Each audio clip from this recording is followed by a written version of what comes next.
Our next presenter is Shay Shafie, who's the general manager with Johnson Development Corporation. Prior to joining the Johnson Development Corporation, Shay served as vice president, making me nervous here, vice president of community development of Southern Land Company. In this position, Shafie was responsible for the residential development and all infrastructure related to the activities in support of the Imperial Redevelopment Project located on the former Imperial Sugar Refinery site in the Texas State General Land Office Track 3. From 2004 to 2007, Shafie served as the Vice President of Land Development for Park Lake Communities. In this position, Shafie was responsible for overseeing all the company's development projects in the Houston and Phoenix areas. Please help me welcome Shay Shafie.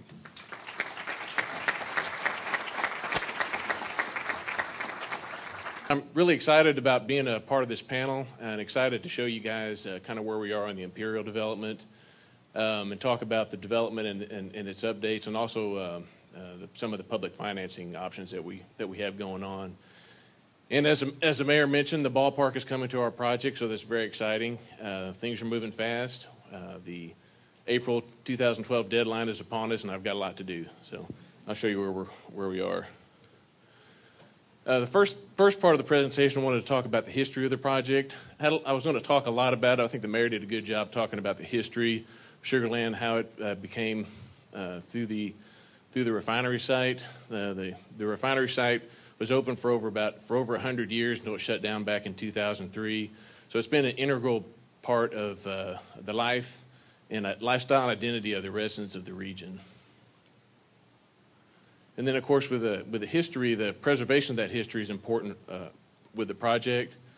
When we did our redevelopment agreement with the city back in 2007, there are three iconic structures that we determined to keep on site. One is the red brick char house. I think that if any of you guys have driven by the project down Highway 90, it's a big red brick building up there, so we're going to keep and do some sort of adaptive reuse of that building. There's also a 3-bay warehouse in the middle of the site that most people haven't seen, but it's got some beautiful architecture to it. And again, we'll try to integrate it into the development as well. And then the third one is the elevated water tank that I think everybody can see for miles around in Fort Bend County. So those are the three iconic structures that we're required to keep. There's several other buildings within the development that we're going to try to save and integrate them into the development as an adaptive reuse to help keep that historic theme in the project. This is one of my favorite pictures. This is a picture of the char house, the red brick char house, which was built in 1925. And this is probably around 1930. I love this general merchandise store right there. I think that's one of my favorite pictures. And then this is the existing conditions today, or actually this picture is about a year ago. So I think there's a great contrast between old and then recent. Kind of gives you an idea of how things have progressed. Don't fail me. Here's an aerial view of the refinery site. We're currently under a contract doing some demolition work. A couple of years ago, we actually knocked down some of these buildings here on the north side of the track. Earlier this year, we led a contract to knock down some of these warehouses on the east side of the property, and also some of these warehouses here adjacent to Oyster Creek. And then we're currently have a demolition contractor working on taking down a lot of these process buildings inside the tract. And that work is ongoing. If you go by there, you're starting to see some stuff come down. And I think if I'm lucky, we're going to have one of the buildings be imploded.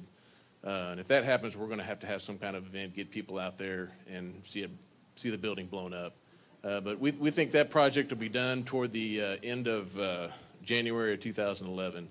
And here's over here on the, let me just point out also, here's the char house is located right here, and here's that 3-bay warehouse that I mentioned earlier, which is kind of tucked in some of the other buildings, and then the water tower is located right here.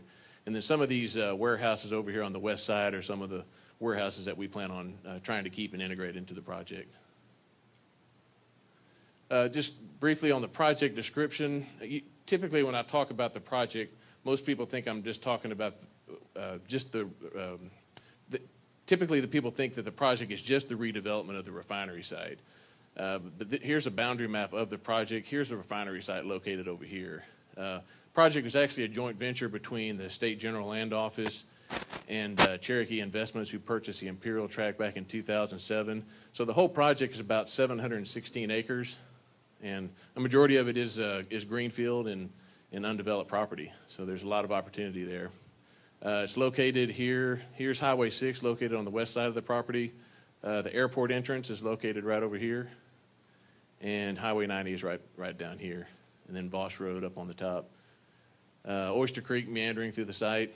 Again, it's undeveloped coastal prairie, the portion other than the refinery site, and as all projects in Houston, it's relatively flat.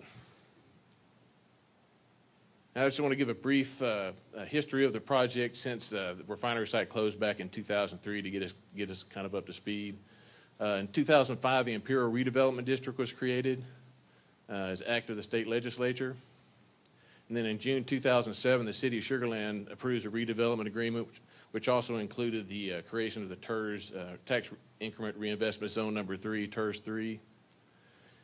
And then in July 2007, Cherokee Investment Partners actually closes on the old Imperial project. And then a couple weeks later, Cherokee and the state of Texas closed on the land transaction to include the GLO Track 3 into the development, resulting in a 50% undivided interest in the entire project by both Cherokee and the GLO.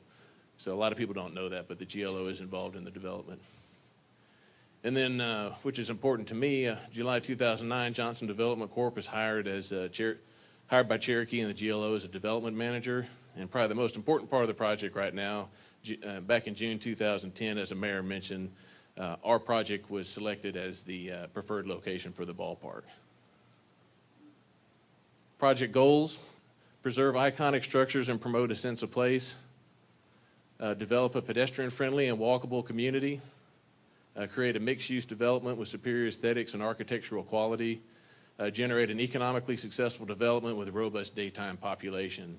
So a lot of what we heard in the keynote speech today about mixed-use developments and walkability and creating a sense of place, that is the direction we're going to go on the project, and I've got some good layouts here to show you in a second. This is a general land plan, and again, as the mayor mentioned, the ballpark location was very dynamic for about, 3 or 4 weeks, and we finally settled on a location for the ballpark site. Again, let me get you oriented. Here's the refinery site located over here, and here's the ballpark location, which is adjacent to Highway 6 across Oyster Creek. And in the general plan, we've actually kind of separated this into 4 districts: the refinery site district, the baseball park district, and then we've got a professional business park district located over here, tucked in behind the Highway 6 tracks, and then, of course, the Highway 6 frontage tracks. And then as we get in and drill in a little closer, again, here's the 20-acre ballpark site. And in order to get the access to the site and utilities to the site, we're going to extend this road, which will be directly across from the airport on the west side of Highway 6, extend this into the project, create this little traffic circle, bring it all the way down in and tie into Ulrich Street, which is adjacent to the refinery site, which is, again, important to get that connectivity back from the refinery back to the ballpark. And then also extend this road down to Oyster Creek to get access to the ballpark site. And all that needs to be done, obviously, by the first quarter of 2012. So that generates a lot of opportunities for us in terms of developing these adjacent tracks, which will already have utilities and access in order to get the development started. And I think with the ballpark being included, the 300,000 people attending these events throughout the year, I think it provides us with some opportunity to do a mixed-use type development, gives us some opportunity to do some shopping and restaurants, take advantage of the adjacency to the ballpark site, take advantage of the Oyster Creek and some of the views on Oyster Creek, and then take advantage of some of the man-made lakes that we're building.